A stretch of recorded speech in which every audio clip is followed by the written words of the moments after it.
Hi everybody, today is October 13th, 2013. This is a very interesting article that comes from globalresearch.ca. The shutdown of U.S. government and debt default. A dress rehearsal for the privatization of the federal state system. The shutdown of the U.S. government and the financial climax associated with the deadline date, leading to a possible debt default of the federal government, is a money-making undertaking for Wall Street. Several overlapping political and economic agendas are unfolding. Is the situation implying the furloughing of tens of thousands of public employees a dress rehearsal for the eventual privatization of important components of the federal state system?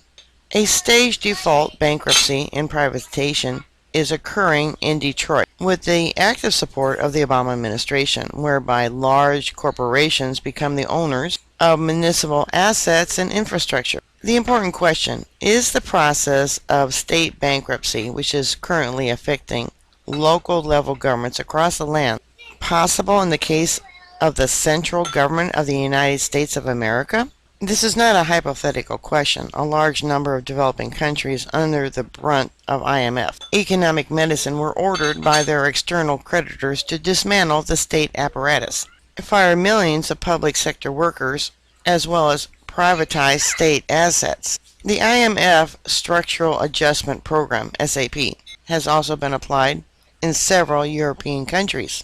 Will this gamut of deadly microeconomic reforms engineered by Wall Street and the Federal Reserve be conducive of widespread civil disorder across the United States? While the declaration of a national emergency or martial law is not envisioned, reports confirmed that the Department of Homeland Security, DHS, is currently engaged in acquiring heavily armored tanks, which have been seen roaming the streets.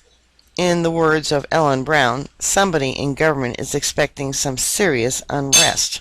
Flashback to the meltdown of Wall Street in September of 2008 in the wake of the economic crisis. A process of financial collapse was initiated. The envisioning fiscal crisis had set the stage. It has a direct bearing on the issue of shutdown of the federal government and debt default. The Bush and Obama bailouts has led to the appropriation of $1.5 trillion of U.S. tax revenue. This money was channeled to Wall Street under Bush's Troubled Asset Relief Program, TARP, and Obama's bailout program initiated at the outset of his first term. This money was transferred to the banks. Meanwhile, defense expenditure in support of a war economy has spiraled. $740 billion has been allocated to fund a vast process of militarization across America's war in the Middle East and Central Asia. Of significance, there are several other unreported, shadowy, multi-billion-dollar bailouts, which do not appear in government accounts, not to mention the Pentagon's black budget, which are not included in the official expenditure accounts of the Department of Defense. According to Aviation Week, in a 2009 report, the Pentagon's black operation, including the intelligence budgets nested inside it, are roughly equal to the magnitude of the entire defense budget of the UK, France, or Japan, and 10% of the total. In the wake of the 2008 financial crisis, a new structure of public indebtedness has been created, without accounting for the black budget and shadowy bank bailouts. Reported defense expenditures plus the bank bailouts amounted to a staggering $2.35 trillion. Total revenue in 2010 was the order of $2.38 trillion. In other words, these two categories of expenditures, namely war and Wall Street, had eaten up together with interest payment on the public debt the totality of federal government revenues. With $2.35 trillion included the handouts to the banks plus military expenditures and the funding of the multi-million-dollar DoD contract with Lockheed Martin, Raytheon, Northrop Grumman, British Aerospace, etc. all. What this warped budgetary structure implied in FY 2009-2010 was that there was no money left over from the public purse, tax revenues, and other sources of federal government revenue to fund regular government programs. In essence, the federal government has been financing its own indebtedness through generous handouts to Wall Street and the military industrial complex. The article goes on to say the inevitable scenario established in the wake of the 2008 crisis is financial collapse, leading to the possible phasing out or curtailment of social programs, the privatization of large sectors of public sector activity. The financial ceiling having now been reached, possibly with a deadline, the government is being pressured by its Wall Street handlers, who control decision-making in the U.S. Congress, to curtail and downsize social programs, as well as initiate the transfer of public assets and institutions into the hands of private corporations.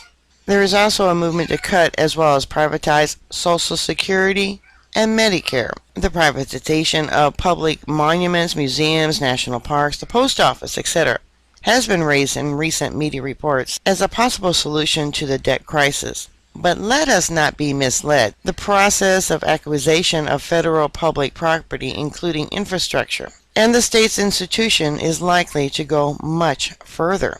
The public sector is up for grabs. Wall Street will eventually go on a buying spree, picking up state-owned assets at rock-bottom prices. Ironically, the money transferred by the U.S. government to Wall Street under the bailouts in 2008 and 9 now can be used by Wall Street to buy out state property and assets. What this means is that the federal government not only finances its own indebtedness, it is also financing the privatization program at taxpayers' expense, leading to the demise of the federal government programs.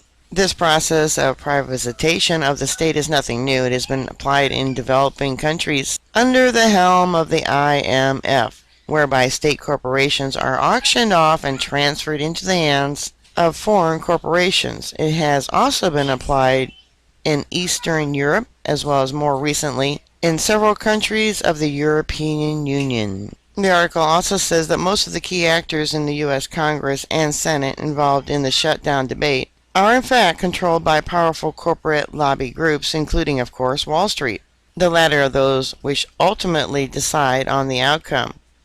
They are not only in position to influence the results of the congressional process, they also have foreknowledge of the nature and timing of key decisions, and they are in the position to reap multi-million-dollar speculative gains in the derivative markets by speculating on policy outcomes of which they have advanced knowledge.